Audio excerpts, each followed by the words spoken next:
Neal Augenstein, WTOP News.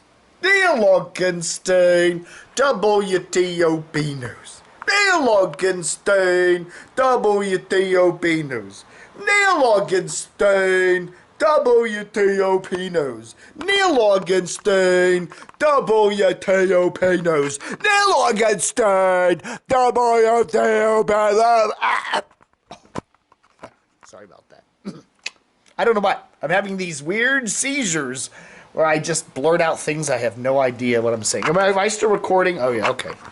How you doing, everybody? It's the 7th of July, 2016.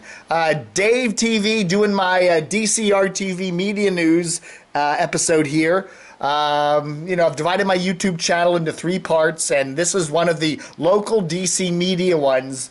Got some YouTuber reviews up there too, and I got my Camo Pants hiker videos up there. So I got them organized now into 3 different playlists on my YouTube channel. That's youtube.com/DCRTV.com. Got the radio ratings for June. And, what's going on? The same old. Who's at the top? WTOP. They're topping just about every day part. We got no real competition.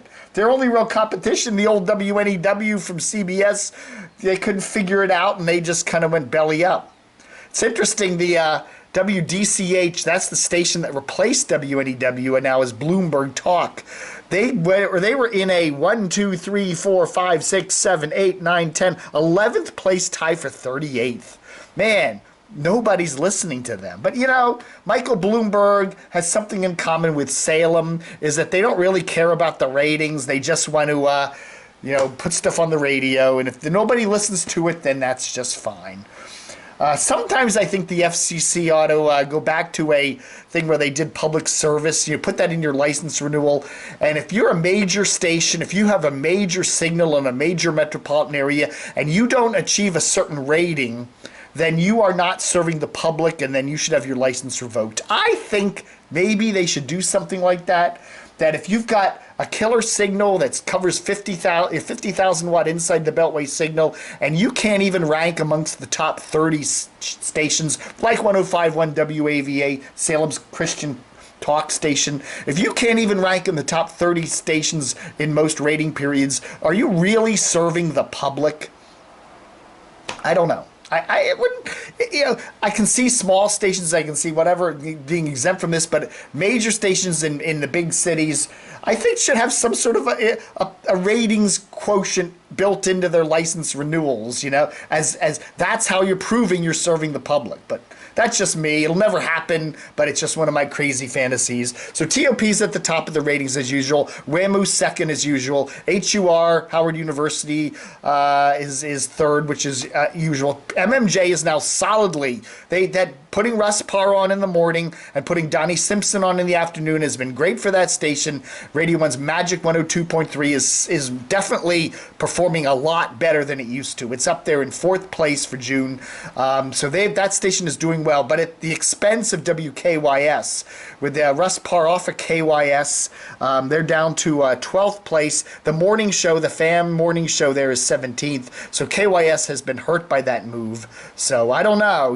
They got to start working on KYS. Hot 99.5 is 5th place with Kane and all of his troubles in 5th place. They're down a little bit from where they usually are, but they're still in pretty good shape. Wash there is in 6th place with Lou in 7th, so that's pretty good. Big is always good at 7th place. ETA FM with Classical is 8th, tied with PGC and Joe Clare at 11th. Joe's doing okay, not doing super duper great, but in the overall numbers, he's doing better than Pablo did.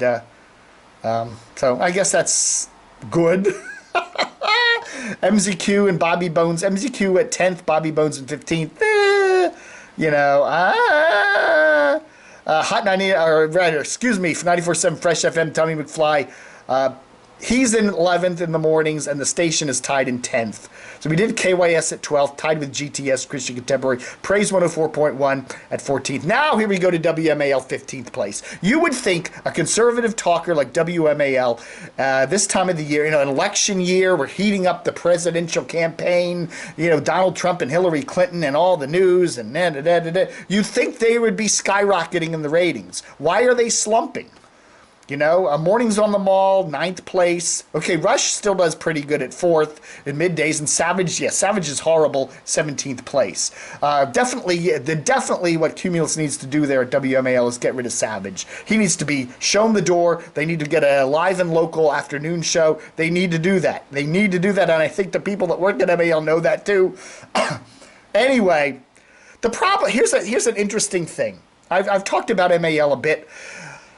This D.C. market is a very liberal lefty market, okay? All the counties, D.C., all the counties, Arlington, Montgomery, Prince George's, Fairfax, Alexandria, they're all very lefty counties, okay?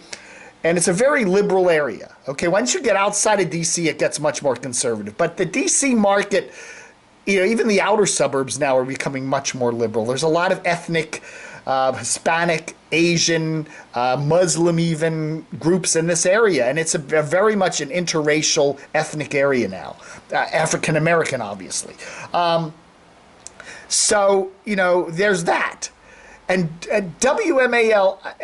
The other thing is this: I'm a liberal, okay? I lean to the left on a lot of things, but I do enjoy listening to MAL. But the problem is during the election season, I get so much more personally involved in like the presidential race that the stuff that I hear on MAL, constantly conservative, constantly slamming Obama, constantly slamming Hillary, it makes me angry, much more angry than other times of the year, okay? It just does.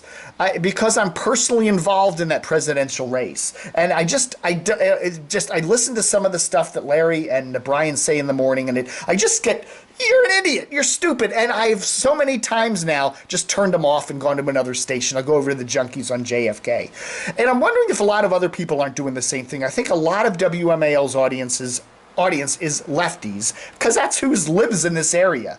And I think a lot of them are just, with the election ramping up and with becoming personally involved in this whole big race coming up, presidential race, I think a lot of people are just getting more angry. WMAL makes you more angry to listen to, and anger's not a nice place to be, and so you just say, F it, I'm not going to listen to them. I'm doing that more often with MAL these days, which means I think what MAL really needs to do, especially in a presidential election year, is tone it down.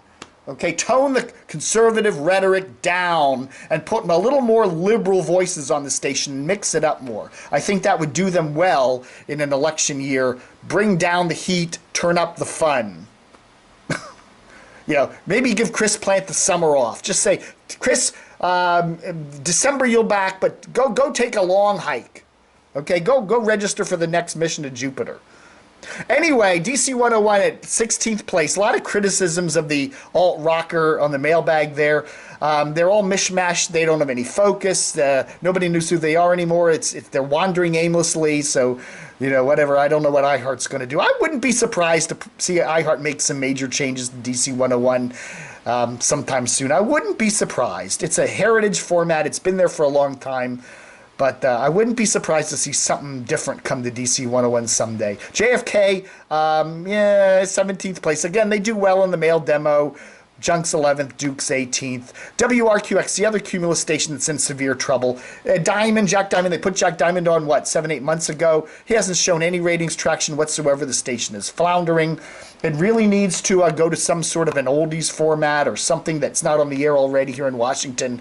Trying to do the hot adult contemporary thing up against Wash and Fresh and to some degree PGC and Hot 99.5 just ain't working. There's too many players. El Zol, sad station, Spanish there, 19th place. They would be doing so much better if they were on a better signal. 20th place. Again, not much traction there from the new format lineup from ESPN 980. Chris Cooley's morning show 20th, Saban's afternoon show 19th. So that's the ratings. That's all I feel like Karen talking about. Get well wishes to Tom Marr. He's a longtime WCBMer up there in Baltimore. He is kind of a nutty conservative. I've tried listening to him once or twice. I can't listen to him more than 5 minutes without. I can't take it. He's in that Chris Plant camp of crazy conservative. But, you know, he had a stroke following back surgery just before the 4th of July. And of course, you know, he's a heritage, legendary Baltimore radio personality. And we're all pulling for Tom. Hope he gets better soon and gets back on the air. You know, politics aside, get well, Tom. All right, folks, that's Dave TV, DCR TV Media Edition for the 7th of July, 2016. Adios, amigos.